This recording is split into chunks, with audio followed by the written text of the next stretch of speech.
there is no God, can you explain how we got everything from nothing? Right, so that question's built around a false premise because atheists don't believe that everything came from nothing. That's something that creationists claim that atheists believe. And appealing to God doesn't get around the issue anyway because you're now left having to explain where God came from. So really all you're doing is just shifting the goalposts. Or how non-life became life? So not fully knowing the answer yet is not evidence for God, it just means there's a gap in our current science.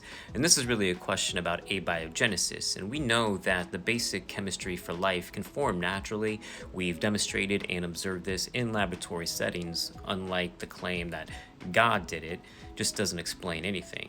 Ignorance is not evidence. Or how the universe became finely tuned? So calling it finely tuned is assuming that there is a tuner, which is circular reasoning.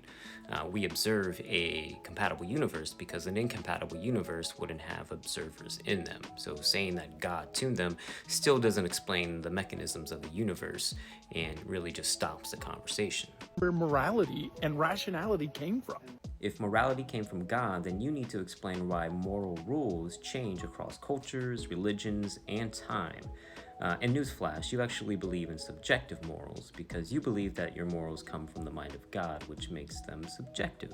Also, I guarantee you actually believe in relativistic morals because if I pushed you hard enough on the issue of slavery, you would say, yeah, it's bad today, but back in the time that the Bible was written, it was definitely okay because that just represented the times. That makes it relativistic and not objective. Maybe atheism isn't as logical as we've been told. I do not have enough faith to be atheist. Well, it's logical to any rational human being who just takes a look at the evidence. But sure, yeah, it takes a lot more faith for someone to do that than for someone to just claim that an invisible sky daddy created everything, or appealing to a book or scriptures that were written by ancient nomads who didn't know a single thing about the world they lived in.